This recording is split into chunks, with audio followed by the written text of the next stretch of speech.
Hi, welcome to my IBM Advanced Data Science Capstone project presentation.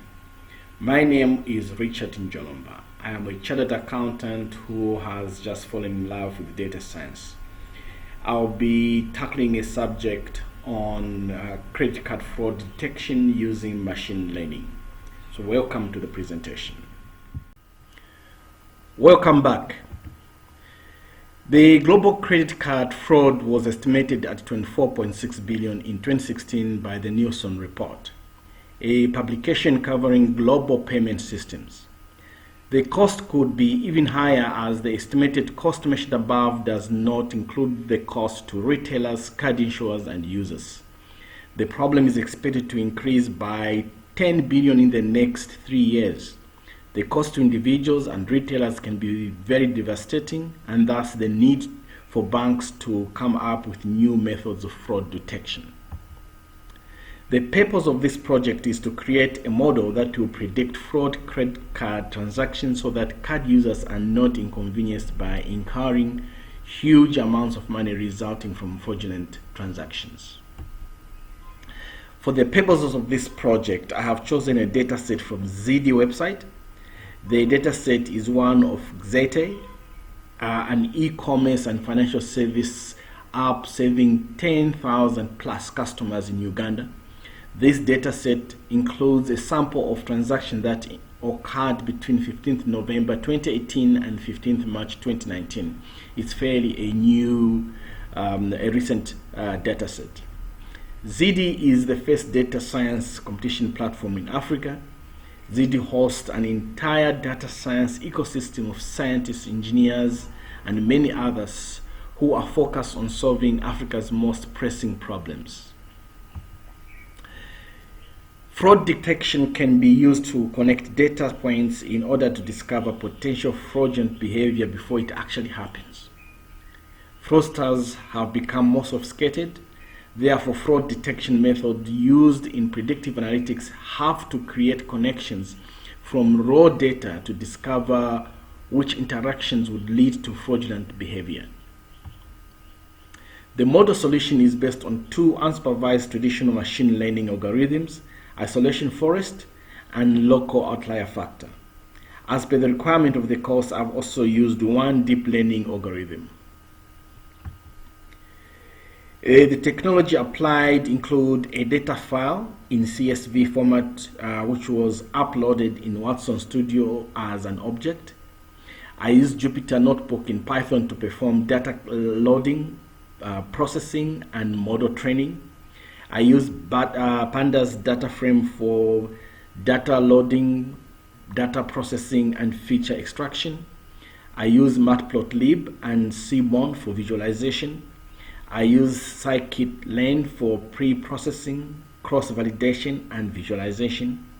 I also use Keras with TensorFlow backend to train an auto-encoder neural network. The dataset is generally clean from source, so no major cleaning was required. However, the dataset is clearly imbalanced as per the visual below.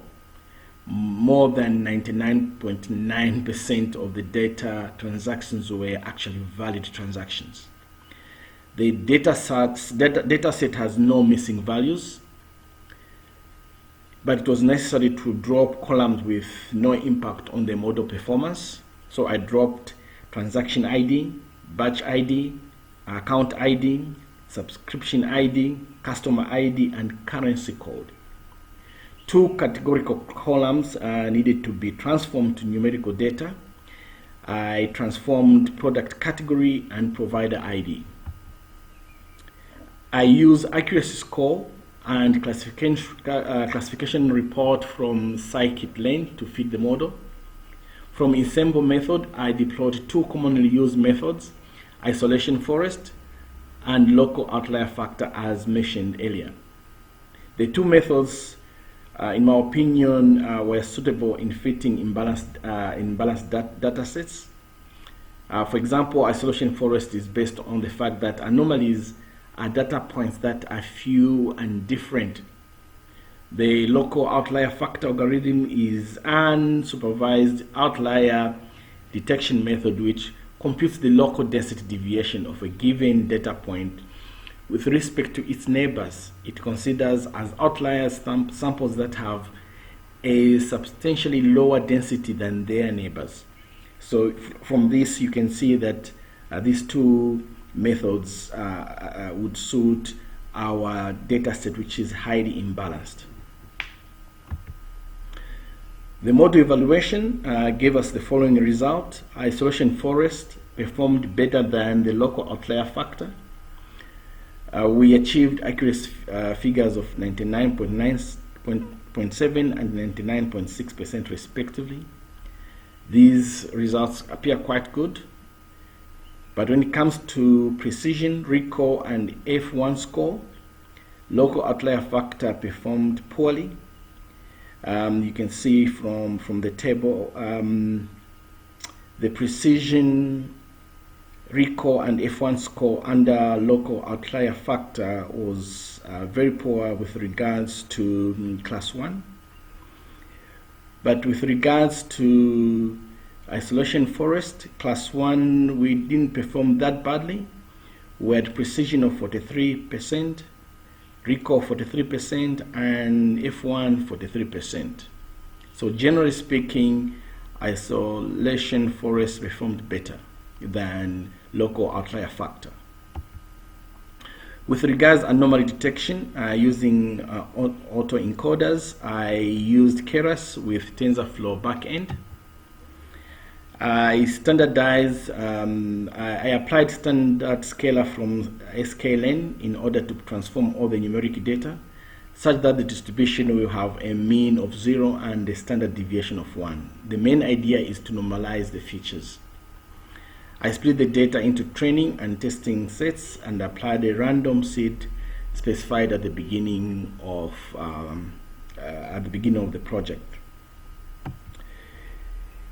Autoencoder method generally gave me my biggest challenge. The model appears not to have performed well, and the challenge appears to be perhaps in data preparation. If you look at the training loss and the validation loss scores, were way too high. The accuracy rate was up to 100% in one instance. This made my model look unreliable. If you look at the confusion matrix results, they were very, very questionable. For example, all the valid activities were predicted as fraudulent transactions. Clearly, there's much more work to be done as regards to autoencoder in this project. Generally speaking, I was very happy with my